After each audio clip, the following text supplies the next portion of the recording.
예, 우리가 3부 예배 지난주부터 요한계시록 말씀을 나누고 있는데, 오늘 말씀에는 이제 드디어 그 요한이 반모섬이라는 곳에서 주의 날에 처음으로 하나님의 그 예수님이 주시는 환상을 보게 됩니다. 그 요한계시록에 나오는 환상들은 이 땅에 예수님을 믿고 탄생된 교회가 이 땅에서 경험돼야 될 이야기들을 먼저 듣고 그 일들을 어떻게 감당하며 그 일들의 끝이 결국이 어떻게 되었는가를 하나님께서 말씀해 주시면서 이 땅에 사는 동안 이겼으니, 이미 이겼다 응원하시며 이 땅의 삶, 그리스도인의 삶을 감당하게 하시기 위한 편지의 말씀이다 라고 말씀을 지난주에 드렸습니다. 그런 의미로 우리가 요한계시록을 함께 계속 읽어가며 말씀을 통해 힘을 얻는 은혜가 함께하기를 바랍니다. 9절 10절에 보니까 그 환상을 요한이 보았는데 반모섬이라는 곳에서 주의 날에 보았다라고 말씀을 하고 있어요. 이 말은 사도 요한이 그 비몽사몽간에 정신이 없을 때 환상을 본 게 아니다라는 뜻이에요. 황홀경 속에 이게 내가 무슨 일을 하고 있지? 라고 하면서 환상을 본 게 아니고 이거 이렇게 믿어야 되나? 하고 확신 없이 본 것이 아니라 정확한 때에 맨정신으로, 똑바로 된 정신으로 예수님의 환상을 지금 보고 있다라는 말씀입니다.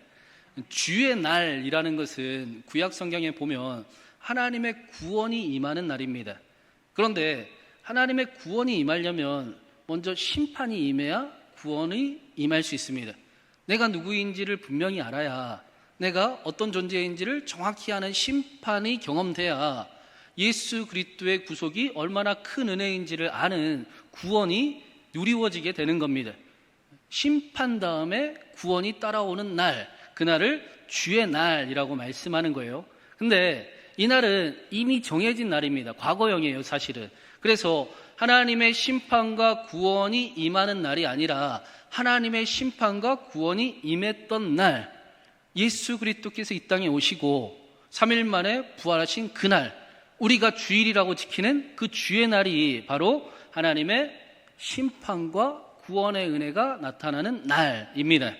그 주의 날 반모섬에서 어떤 일이 일어났는가, 우리 9절과 10절 말씀 한번 같이 읽어보겠습니다. 9절 10절입니다.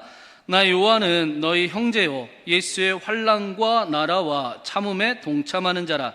하나님의 말씀과 예수를 증언하였으므로 말미암아 반모라 하는 섬에 있었더니 주의 날에 내가 성령에 감동되어 내 뒤에 나는 나팔소리 같은 큰 음성을 들으니. 먼저 사도 요한이 자신을 고백하기를 나는 너희의 형제요 예수의 환난과 나라와 참음에 동참하는 자다라고 말씀을 합니다. 그 형제라고 자신을 고백하고 있어요. 그 형제라는 것은 같은 태에서 태어난 사람을 형제라고 부르지요. 그래서 우리는 교회에서 형제님, 자매님 많이 하지 않습니까? 그 의미는 우리가 예수님이라는 그 태에서, 그 생명으로 다시 태어난 사람들, 한 형제요, 한 자매요, 우리는 한 가족이다라고 우리가 흔히 이야기를 합니다. 그런데 그 교회를 안 다니는 사람들이, 여러분, 교회 다니는 사람들이 하는 말 중에 가장 소름 끼치는 말이 바로 형제님, 자매님이라는 단어입니다. 사랑하지도 않으면서, 품어줄 용기조차 없으면서, 그렇게 가까이 지내지도 않으면서 형제님, 자매님, 그렇게 가식적으로 이야기하는 그 이야기를 예수님을 믿지 않는 사람들은 들을 때 소름이 끼친다고 그래요. 여러분, 우리는 어떻습니까? 그 말에 동의하십니까? 우리 그렇게 돼야 될까요? 갈수록 개인화된 시대를 우리가 살아가고 있습니다. 서로가 마음을 나누기 어려운 시대를 우리가 경험하고 있습니다. 소통이 불편한 시대, 그냥 혼자 있는 것이 편안한 시대, 혼자서도 충분히 살아갈 수 있다라고 생각하는 시대를 우리가 지금 살아가고 있습니다. 그래서 아픕니다. 근데 그 영향이 교회 안으로도 계속해서 들어오고 있습니다. 그래서 교회도 아픕니다. 여러분, 이혼하는 가정에 가장 큰 이유가, 이혼하는 이유가 뭘 거라고 생각하시나요? 성격 차이로 이혼을 할까요? 가장 큰 이유는 소통이 안 돼서 이혼한다가 정답입니다. 말이 통하지 않기 때문에 이혼하는 가정이 계속 생기는 것입니다. 말이 안 통하게 돼서 결국 이혼까지 됩니다.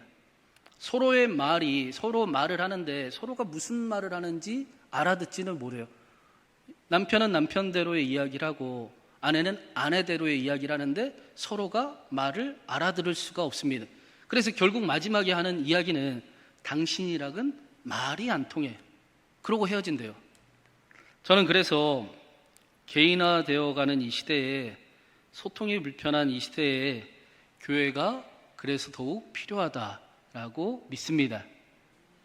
예수님을 믿으면 사랑하고 싶어집니다. 소통하고 싶어지지요. 화평케 하는 자가 하나님의 아들이라고 일컬음을 받습니다. 분명한 사실입니다. 우리 교회도 실제로 사춘기를 제대로 겪던 청소년이죠. 형제 한 명이 있었어요. 누구라고 이름을 밝히기는 좀 그렇지만 제가 처음 이제 교회에 다시 와서 봤는데 엄청 쑥 커 있는 거예요. 그리고는 정말 그 모습이 이 시대에 딱 청소년 사춘기를 겪고 있는 중고등부 학생 같습니다. 대면대면해요. 말하기도 좀 어려워하고 말도 잘 안 하려고 하고 그냥 혼자 두면 좋겠습니다라는 그런 그 표정이 눈에 이렇게 얼굴에 다 쓰여져 있어요. 가까이 가기가 힘들어요. 근데 우리가 함께 기도하고 특별히 몽골이 아니라 태국도 아니고 네팔이죠. 네팔 선교를 다녀오더니 완전히 바뀌었습니다. 예수님을 만난 모습이 그대로 드러납니다. 대면대면하는 친구를 오히려 찾아가고 그 친구에게 예배 같이 드리자 하고 그 친구와 함께 예수님 믿어보자라고 이야기합니다. 좋다라고 이야기를 해요. 화평케 하는 사람이 되었습니다. 이게 예수님을 만난 사람들의 모습입니다. 예수님을 만나면 이러한 모습이 우리 안에 일어나게 되고 용기를 갖게 되고 우리 교회는 특히 내향적인 사람들이 좀 많잖아요. 속으로는 다 사랑하고 있음을 저는 믿습니다. 하지만 조금 더 예수님 열심히 믿고 힘을 얻어서 좀 표현도 좀 하면 좋겠어요. 오늘 말씀의 사도 요한은 우리를 보고 형제라고 이야기를 합니다. 우리 모두가 예수님 안에 같은 생명을 가지고 다시 태어난 사람들이기 때문입니다. 그 사랑을 알고 예수님 때문에 새롭게 된 사람들이기 때문입니다. 그래서 교회는 높고 낮음, 귀하고 처남이 없고 형제 자매만 있습니다. 있어야 합니다. 사랑하는 여러분, 저는 우리 신광교회 안에 서로에게 힘을 주는 언어들이 많아지기를 바랍니다. 안 그래도 살기 힘든 이 시대에 서로를 격려하고 할 수 있어. 우리 하면 되잖아요. 그렇죠? 우리 할 수 있습니다. 그러한 서로의 격려와 또 하나님의 응원이 함께하는 우리 공동체가 또 예배가 되기를 간절히 바랍니다. 그래서 함께 잃어버린 하나님의 나라, 우리가 아예 잃어버렸고 포기해버렸던 하나님의 나라를 다시 꿈꾸고 함께 이루어가는 놀라운 은혜가, 놀라운 일이 저와 여러분의 삶을 통해 나타나기를 간절히 바랍니다. 오늘 말씀에서도 9절에 보니까 교회는 예수의 환난과 나라와 참음에 동참하는 곳이다 라고 말씀을 합니다. 세상의 요구에 아니라고 말하기도 하고 세상보다는 하나님을 사랑한다라고 고백을 하고 세상의 유혹을 이기려고 싸우는 그런 곳이 바로 교회입니다. 하나님의 나라를 향해 나아가는 곳이 교회입니다. 하나님의 나라를 위해 일어나 서리라 라고 고백하는 곳이 교회입니다. 하나님의 나라를 향해 걸어가는 사람들이 성도요.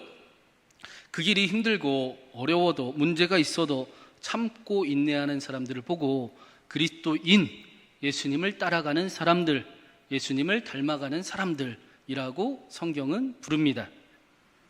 오늘 말씀에는 이러한 삶을 실제로 살아가고 있었던 사람이 나옵니다. 사도 요한이 실제로 이러한 삶을 살아가다가 반모섬에 유배되게 되었습니다. 10절에 보니까 그런 사도 요한에게 주의 날에 성령의 감동이 되어 나팔 소리 같은 큰 음성이 들렸습니다. 나팔 소리 같은 음성이에요. 나팔 소리가 들린 건 아니에요. 근데 나팔 소리 같은 음성이 들렸다는 거예요. 나팔 소리는 전쟁을 알리는 그런 도구였잖아요. 고대 시대에는 전쟁을 어떻게, 전쟁이 났다, 아니면 큰 승리가 났다, 기쁜 소식이 났다, 우리가 알아야 될 소식을 가르쳐주는 게 나팔이었어요. 그러니까 나팔 소리가 들렸다라는 것은 어떤 요한의 영혼을 깨우치는 소리, 우리의 영혼을 깨우치는 소리가 지금 반모섬에서 들렸다라는 것입니다. 그리고는 12절 13절에 이렇게 말씀을 합니다. 우리 12절 13절도 한번 같이 읽겠습니다.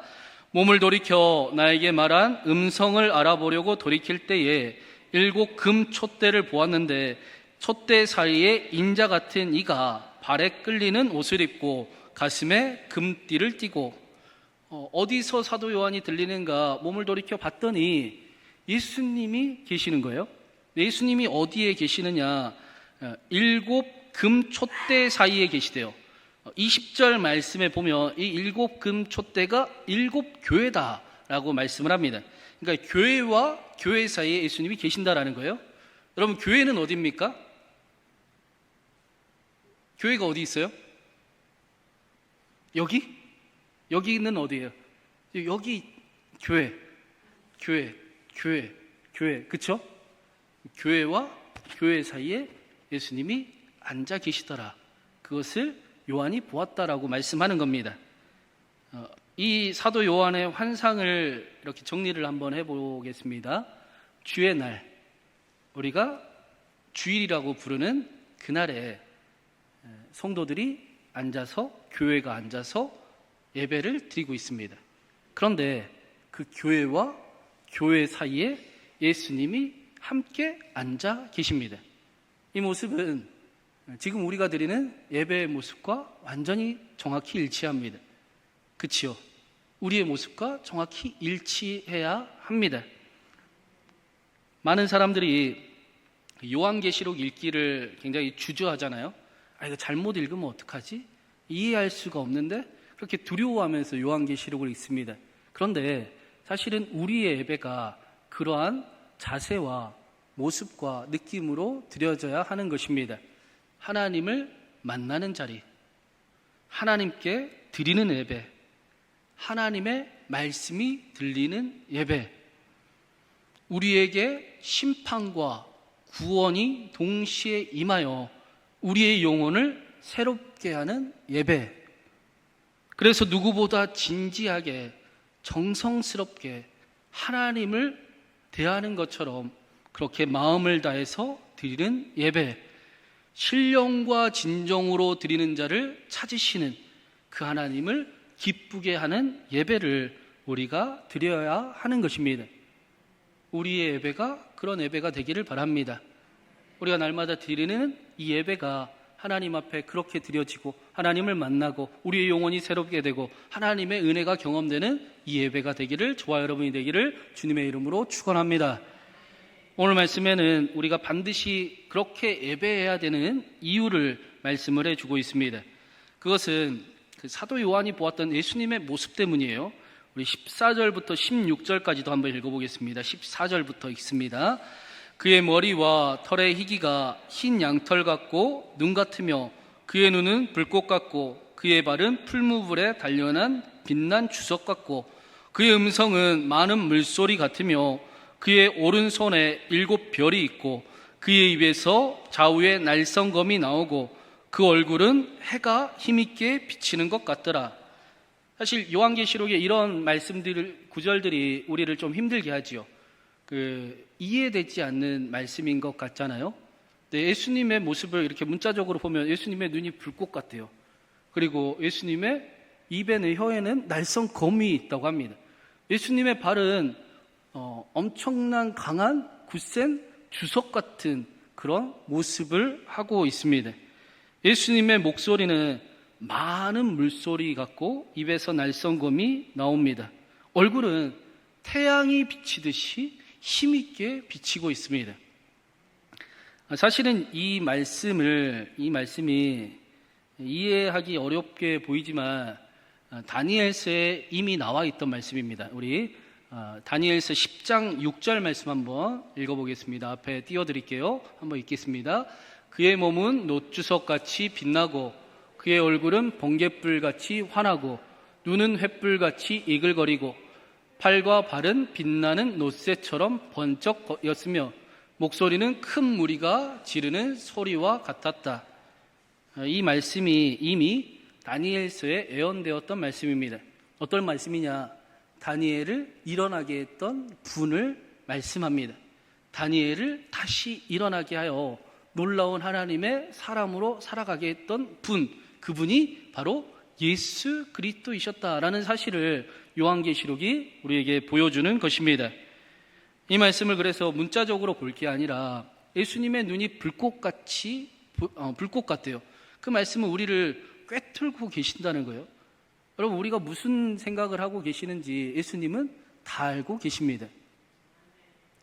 우리는 머리털 세워보려고 생각하지 않잖아요, 그렇죠? 근데 하나님은 우리의 머리털까지 세신 바 되십니다. 우리의 앉고 일어섬을 아시고 우리가 도무지 생각조차 못하는 우리가 놓치는 부분까지 하나님은 알고 계시며 가장 선한 길로 인도하기를 원하시는 분이십니다. 예수님의 입에서 좌우의 날섬검이 나온다라는 것은 예수님의 말씀이 우리의 마음을 찔른다라는 거예요. 우리의 마음을 불편하게 한다라는 겁니다. 그래서 제 설교를 불편해하는 분들도 있어요. 그냥 재미있는 이야기 좀 해주면 좋겠는데 좀 편한 설교 듣고 싶은데 맨날 성경 얘기밖에 안 한대요. 여러분, 제 설교가 불편하십니까? 아닌가요? 불편해야 되는데 마음에 찔림이 있어야 되는데 심판이 임해야 구원이 임하지요. 우리는 가만 놔두면 자꾸 다른 길을 가는데 어떻게 마음이 불편하지 않을 수가 있습니까? 예배 가운데 우리가 다시 하나님 앞에 서기를 간절히 원하는데 우리의 마음이 불편해야지요. 우리의 마음을 새롭게 하셔야죠. 그래서 우리의 마음이 다시 하나님으로 채워져야 되지 않겠습니까? 그게 하나님의 구원이 임하고 은혜가 임하는 겁니다. 저는 제 설교가 불편하다, 어렵다라고 이야기하면 참 듣기가 좋아요. 최대한 쉽게 하려고 하고 이해되기 쉽게 하려고 하지만 그러나 말씀이 우리 안에 들어가야 됩니다. 그래서 우리 마음밭이 말씀으로 세워져야 돼요. 말씀이 이해가 돼야 돼요.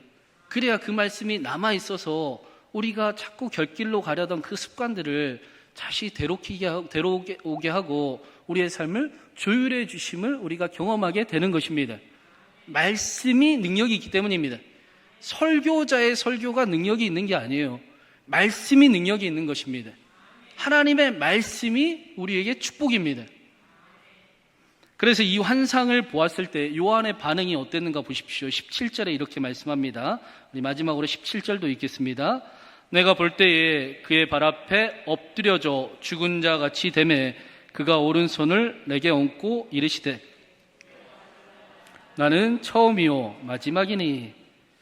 환상을 직접 보여주신 그 그리스도의 모습을 보고 사도 요한, 우리가 봤을 때는 위대한 사도이지 않습니까?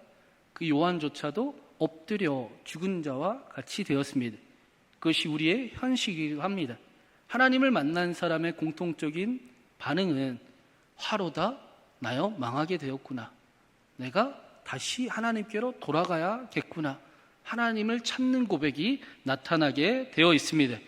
구약의 이사야도 그랬고 사도 베드로도 주님, 나는 죄인입니다. 나를 떠나시옵소서 라는 고백을 나타냈습니다. 그러나 그게 끝이 아니라 분명히 말씀드렸지요. 심판과 구원이 함께 임하는 주의 날입니다.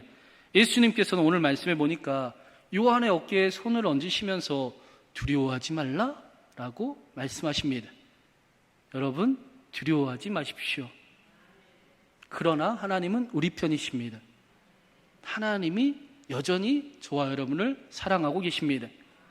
하나님께 회개하고 담대히 돌아오셔도 됩니다. 하나님을 다시 의지하셔도 됩니다. 다시 하나님을 사랑하기로 작정하셔도 됩니다. 이것이 바로 예배의 모습입니다. 하나님 앞에 심판이 임하고 동시에 구원을 경험하는 것이 바로 예배입니다. 나는 죽고 예수 그리스도로 삽니다 라는 고백이 터져나오는 것이 바로 예배입니다. 나는 할 수 없는데 하나님은 하실 수 있습니다 라는 고백이 일어나는 것이 예배입니다. 우리를 다시 일으키시는 곳, 하나님의 약속이 이루어지는 것이 바로 예배입니다. 우리가 그런 예배를 드리기를 간절히 바랍니다. 우리의 예배가 그런 자리가 되기를 간절히 바랍니다.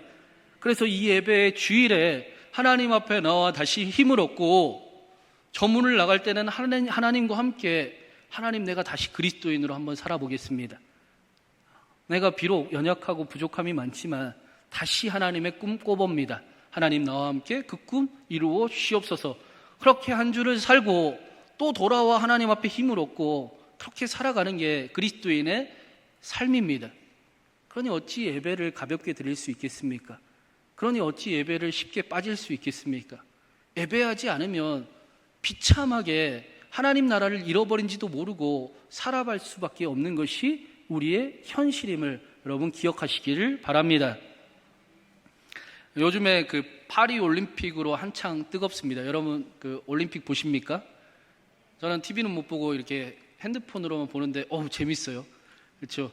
힘든 시대를 살아가고 있는데 한 번도 안 본 분이 계시는 것 같네요. 한번 보세요. 막 힘이 납니다. 야, 한국 선수들 어찌 그리 잘하는지. 근데 보시면 인기 종목이 아니라 비인기 종목이잖아요. 인기 종목, 야구나 축구처럼 천문학적인 월급과 이렇게 대우를 받으면서 뛰는 선수들이 아니라 자비를 드리고 자신을 헌신하고 사람들이 알아주는 곳이 알아주지 않는 곳, 인기가 없는 곳에서 4년을 애쓰고 목숨을 걸고 그렇게 자신이 원하는 그 꿈을 향해 허락된 삶을 열심히 살았던 사람들이 우리에게 힘을 주고 있습니다. 근데 제가 재미있는 이야기를 주중에 유튜브를 같이 이제 보다가 나왔는지 중국의 그 축구를 못하는 이유는 거의 그 세계적인 아이러니 같다라고 합니다. 중국은 축구를 못하잖아요, 그렇죠? 이 작은 우리나라보다 훨씬 못하지 않습니까?